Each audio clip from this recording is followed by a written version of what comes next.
Hello hi students, नमस्कार। मैं Manohar Kumar origin physics classes Hilsa से आपके लिए क्लास 11 का बैचेस शुरू हो चुके हैं। आपका 11 का बैच टाइम है 7 से 8, 8 से 9 और 11 से 12। आपके सुविधा अनुसार 3 बैचेज दिए गए हैं।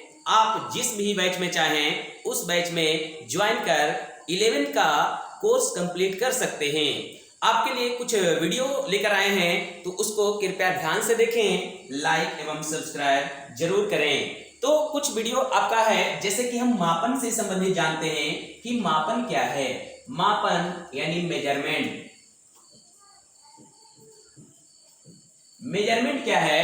तो मेजरमेंट किसे कहते हैं? तो कह सकते हैं आप, जब किसी अज्ञात राशि की तुलना ज्ञात राशि से की जाती है तो उसे मापन कहा जाता है। जब किसी अज्ञात राशि की तुलना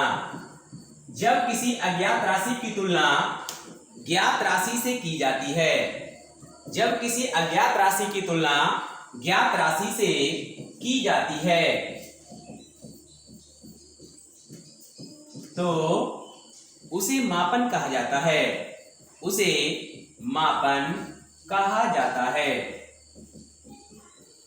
ये है मापन। जब किसी अज्ञात राशि की तुलना ज्ञात राशि से की जाती है तो उसे मापन कहा जाता है। अब यहाँ पे हम समझते हैं मापन को कुछ एग्जाम्पल लेकर। मापन का 2 रूप होता है। मापन को हम 2 तरह से दर्शाते हैं, नंबर और यूनिट। यानी मापन में 2 रूप पाया जाता है। नंबर यानी कह सकते हैं इसको हम संख्या कहते हैं। यूनिट का मतलब होता है मात्रा। नंबर का मतलब संख्या, यूनिट का मतलब मात्रा। तो आप कह सकते हैं कि नंबर और यूनिट से क्या मतलब है? तो नंबर का मतलब होता है संख्या, यूनिट का मतलब होता है मात्रा। एग्जाम्पल की बात करेंगे तो 5 केजी की बात करते हैं। 5 केजी हो गया, 4 न्यूटन हो गया, 10 सेकेंड हो गया, 5 जूल हो गया। इस प्रकार से आप कई सारे एग्जाम्पल्स लेके समझ सकते हैं।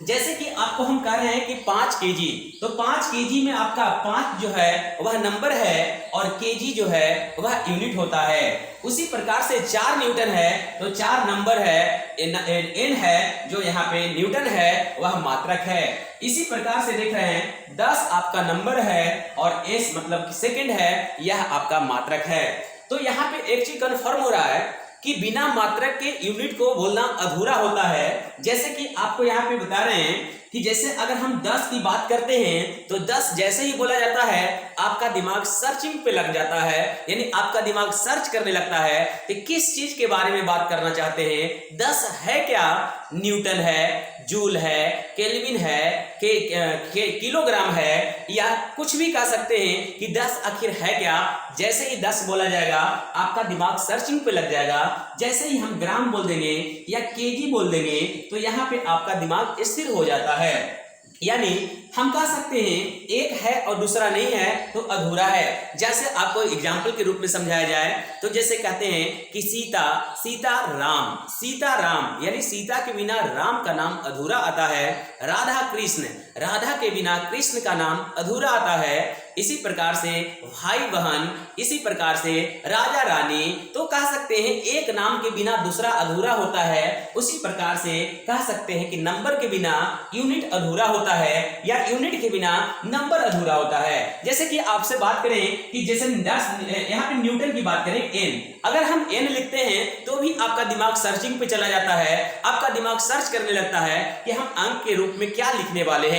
जैसे ही अगर हम 2 लिख देते हैं तो आपका दिमाग वहां पे स्टॉप हो जाता है, सोचना कुछ समय के लिए बंद कर देता है कि हाँ अब कंप्लीट है, इसके बाद अब नहीं सोचना है। तो इस प्रकार से कह सकते हैं कि नंबर जो यूनिट होता है, यूनिट का एक दूसरे का व्युत्क्रमानुपाती के रूप में होता है। इसको अगर ग्राफ के रूप में अगर बताया जाए तो कह सकते हैं कि एन जो होता है वह यूनिट का इस तरह से प्रदर्शित किया जाता है। इसको ग्राफ वक्र बनाया जाए तो इस तरह से हम इसको बनाएंगे नंबर और यूनिट के रूप में।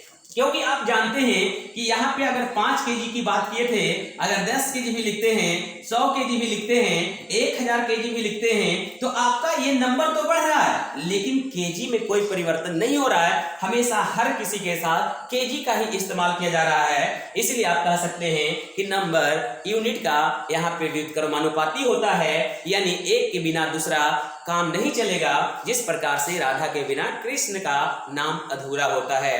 फिर हम लोग जानेंगे मापन के प्रकार। मापन 2 प्रकार के होते हैं, एक होता है मात्रात्मक मापन और दूसरा होता है गुणात्मक मापन। सबसे पहले हम बात करते हैं गुणात्मक मापन की। तो गुणात्मक मापन किसे कहते हैं? तो सीधे कह सकते हैं वैसा मापन जिसमें गुणों का वर्णन किया जाता है, वैसा मापन जिसमें गुणों का वर्णन किया जाता है। जैसे कि आप देखते हैं कि कोई भी वस्तु है, जैसे काजू की ही बात करते हैं और दूसरे रूप में हम बात करते हैं छोहाड़ा की। तो यहाँ पे काजू का चर्चा या काजू का वर्णन कह सकते हैं, काजू का नाम थोड़ा विशेष रूप में लिया जाएगा छोहाड़े की तुलना में। क्यों? क्योंकि काजू में कुछ विशेष गुण पाया जाता है, जिसके कारण छोहाड़े से वह महंगा होता है। इस प्रकार से आप कह सकते हैं और भी बहुत सारे ऐसे चीज हैं जिसको हम गुण के आधार पर छांटते हैं, और बहुत सारे ऐसे चीज होते हैं जिसको हम मात्रा के आधार पर छांटते हैं। तो दूसरा आपका है मात्रात्मक मापन, जिसको हम मात्रा के आधार पर उसके गुणों का वर्णन करते हैं, इसे हम